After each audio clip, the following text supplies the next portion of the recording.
বিকেলের দিকে জয়চাঁদ অফিস থেকে ফেরার মুখে হঠাৎ লক্ষ্য করল দিনু দাদা মনে হচ্ছে।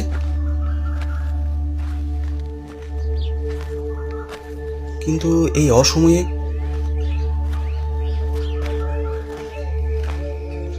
কি ব্যাপার দিনু দাদা, তুমি এই অসময়ে? বাড়ির সব খবর ভালো তো? হ্যাঁ ভাইয়া, তোমার মেয়ে কমলির বড় অসুখ, তোমাকে আজই একবার গাঁয়ের বাড়িতে যেতে হবে। কমলির অসুখ? আচ্ছা ঠিক আছে দাদা, তুমি একটু দাঁড়াও, আমি বড় সাহেবের কাছে দুদিনে ছুটি নিয়ে আসছি।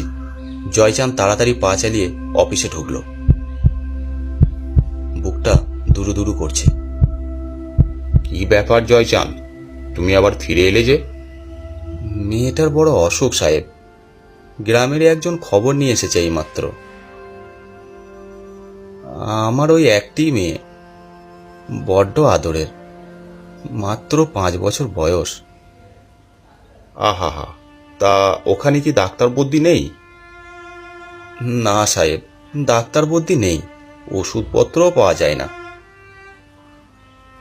ওষুধ বলতে যা পাওয়া যায় ওই মুদির দোকানে। হ্যাঁ ঠিক আছে জয়চাঁদ, তুমি চিন্তা করো না, তোমার মেয়ের কাছে ফিরে যাও। আর যাওয়ার সময় ডাক্তারবাবুর চেম্বারে রোগের লক্ষণ বলে কিছু ওষুধ নিয়ে নেবে। অসংখ্য ধন্যবাদ আপনাকে। আরে না না, তাড়াতাড়ি যাও, ঝড় বৃষ্টিটা একটু কমেছে, এই দুর্যোগে তুমি ভালোই ভালোই পৌঁছে গেলেই মঙ্গল।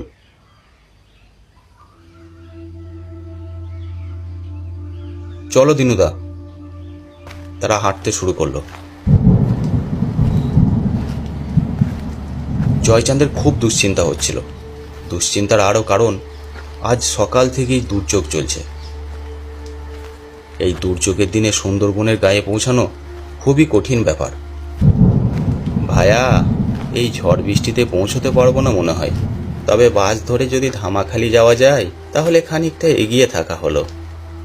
কাল সকালবেলা নদী পেরিয়ে বেলাবেলি গাঁয়ে পৌঁছানো যাবে। না দাদা, আজই পৌঁছানোর চেষ্টা করতে হবে, মেয়েটা আমার পথ চেয়ে আছে।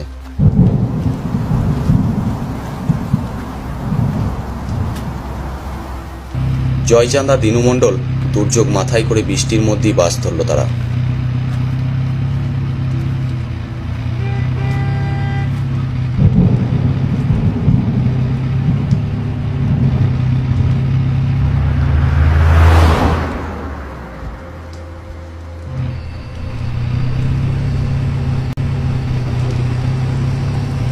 তবে এই বৃষ্টিতে গাড়ি মোটেই চলতে চায় না। ইঞ্জিনে জল ঢুকে গাড়ি বন্ধ হয়ে যায় বারবার।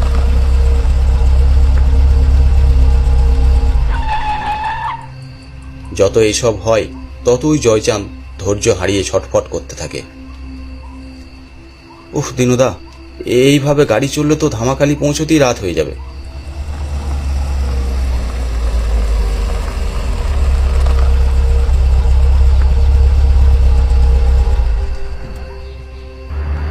তাই হলো, যে গাড়ি বিকেল 5টায় ধামাখালি পৌঁছানোর কথা, পৌঁছতে পৌঁছতে রাত 9টা বেজে গেল। ঝড় বৃষ্টি আরো বেড়েছে।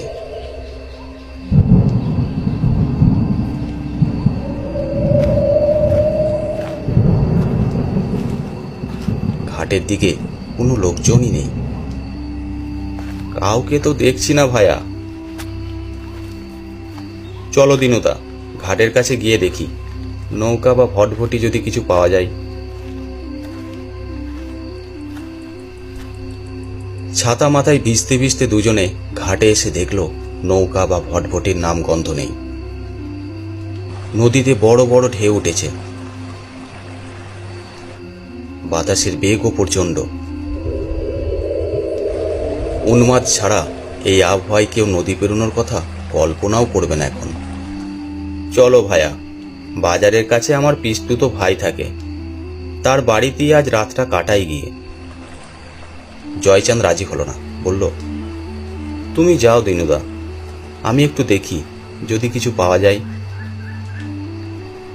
পাগল নাকি? আজ নৌকা ছাড়লে উপায় আছে? 3 হাত যেতে না যেতেই নৌকা উল্টে তলিয়ে যাবে।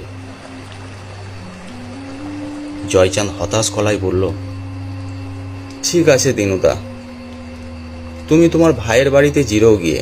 আমি যদি উপায় করতে না পারি তাহলে একটু বাদে আমিও যাচ্ছি। দিনু মণ্ডল ফিরে গেল।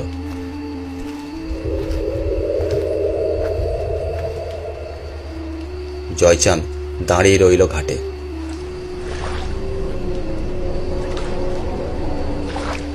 ছাতা হাওয়ায় উল্টে গেছে অনেকক্ষণ। ঘাটে কোনো মাথা গোঁজার জায়গাও তেমন নেই। জয়চাঁদ বৃষ্টি বাতাস উপেক্ষা করে ভিজতে লাগলো। মেয়ের কথা ভেবে কাঁদলও খানি। কে জানে কেমন আছে মেয়েটা, ভগবানই ভরসা। এইভাবে অনেকক্ষণ কেটে গেল। জয়চাঁদ বসে আছে তো বসেই আছে। ঝড় বৃষ্টি একসময় প্রচণ্ড বেগে উঠল। সত্যি এই নদীতে নৌকা চলা অসম্ভব। জয়চাঁদ তবু যে বসে আছে তার কারণ এই নদীর ওপাশে পৌঁছালে আরও 5-7 মাইল দূরে তার গাঁ। এখান থেকে সে যেন গ্রামের গন্ধ পাচ্ছে, মেয়েকে অনুভব করতে পারছে।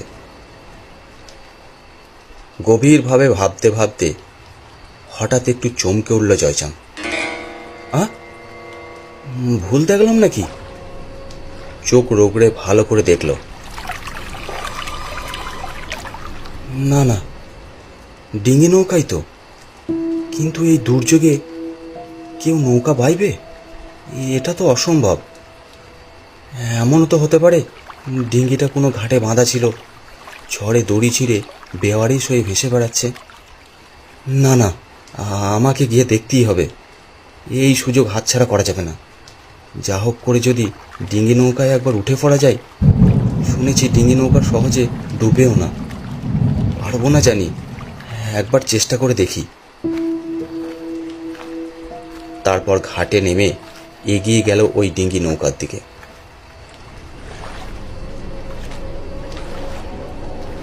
নদীর জলে নেমে কিছুটা হেঁটে গিয়ে অনেক কষ্টে ডিঙ্গি নৌকাটাকে টেনে ঘাটের কাছে নিয়ে এলো।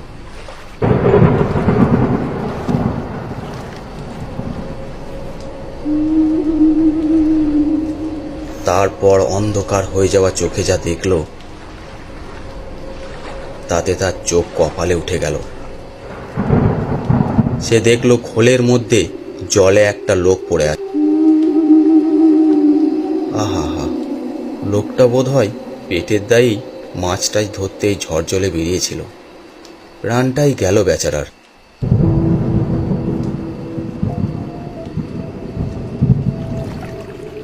জয়চাঁদ নৌকাটা ঘাটের খুঁটির সঙ্গে বেঁধে দিল। তারপর লোকটাকে পাঁজা কোলা করে তুলে এনে ঘাটের পাথরে উবুড় করে শোয়ালো। প্রাণ থাক বা না থাক, বাঁচানোর একটা চেষ্টা তো করা দরকার। এই ভেবে সে লোকটার পিঠ বরাবর ঘন ঘন চাপ দিতে লাগলো, যাতে পেটের জল বেরিয়ে আসে। খানিকক্ষণ চেষ্টার পর, না, মনে হচ্ছে মারাই গেছে বেচারা। ঠিক তখনই লোকটার গলা দিয়ে একটা অস্পষ্ট আওয়াজ বেরিয়ে এলো। চলো তাহলে। কোথায়? তোমাকে পৌঁছে দিই। খেপেছেন নাকি? কোনো রকমে প্রাণে বেঁচেছেন, এখন নৌকা বাইতে গেলে মারা যাবেন নিঘাত। আমার মেয়ে যা হবার তা তো হয়েই গেছে, আর এই দুর্যোগে নদী পেরোনো সম্ভবও নয়। ওহে, বাঁচা মরা তো আছি, সে কি আমাদের হাতে? আমাদের হাতে যা আছে তা হলো চেষ্টা। চলো নৌকায় উঠে পড়ো, তারপর ভগবান যা করেন। লোকটার গলার স্বরে কি ছিল কে জানে। জয়চাঁদ উঠে বসল। বুড়ো লোকটা বইটা তুলে নিয়ে গলিয়ে বসল। অন্য প্রান্তে জয়চাঁদ।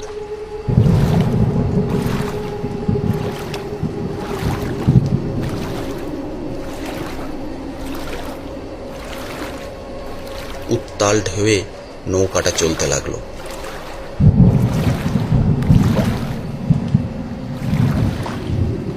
ডিঙ্গিটা একটা ঢেউয়ের মাথায় উঠে আবার নেমে যাচ্ছিল। আবার ওঠা, আবার নামা।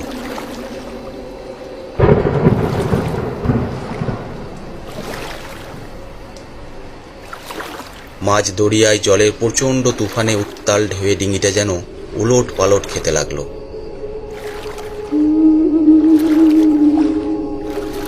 জয়চাঁদ দু হাতে শক্ত করে নৌকার দুটো ধার চেপে ধরে অবাক চোখে দেখল জীর্ণ বৃদ্ধ মানুষটা যেন শাল খুঁটির মতো দাঁড়িয়ে, জলকে তোলপাড় করে সব বাধা ভেঙে নৌকাটাকে তীর গতিতে নিয়ে যাচ্ছে। হঠাৎ একটা বিশাল ঢেউ তেড়ে আসছিল বাঁ দিক থেকে। জয়চাঁদ সেই করাল ঢেউয়ের চেহারা দেখে ভয়ে চোখ বুজে ফেলল। জয়চাঁদ, ভয় পেও না। জয়চাঁদ মনে মনে ভাবল, আমার নাম তো এর জানার কথা নয়।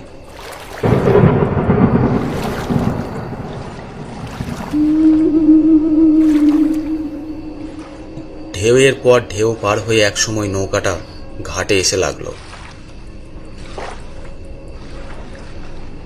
ডিঙিটা ঘাটের খুঁটির সঙ্গে বেঁধে ফেলে বলল, এ ঘাট চেনো জয়চাঁদ? জয়চাঁদ অবাক হয়ে একটা মস্ত বটগাছের দিকে চেয়ে বলল, কি আশ্চর্য, এ তো আনন্দপুরের ঘাট। এ ঘাট তো আমার গায়ের লাগোয়া। এখানে এত তাড়াতাড়ি কি করে এলাম? নৌকায় আনন্দপুর আসতে তো 5-6 ঘন্টা সময় লাগে। ঝড়ের দৌলতে আসা গেছে বাবু। জয়চাঁদ মাথা নেড়ে বলল, না, ঝড় তো উল্টো দিকে। যা হোক, পৌঁছে তো গেছো। জয়চাঁদ একটু দ্বিধায় পড়ে হঠাৎ বলল, আপনি কে? আমি তো একজন মাঝি। তোমার দয়ায় প্রাণ ফিরে পেয়েছি। জয়চাঁদের চোখে জল এলো। মাথা নেড়ে বলল, আপনাকে প্রাণ ফিরে দিতে পারি তেমন ক্ষমতা আমার নেই। আপনি আসলে কে?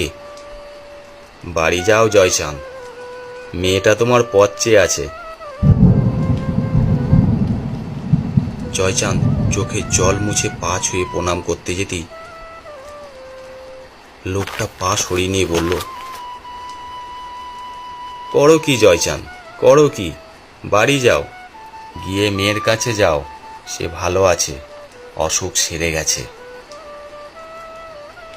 জানি মাঝি, আপনি যাকে রক্ষা করেন তাকে মারে কে?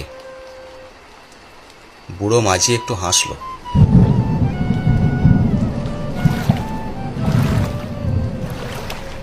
তারপর উত্তাল ঝড়ের মধ্যে বিশাল গাঙে তার ছোট ডিঙ্গিটা নিয়ে কোথায় যে চলে গেল কে জানে।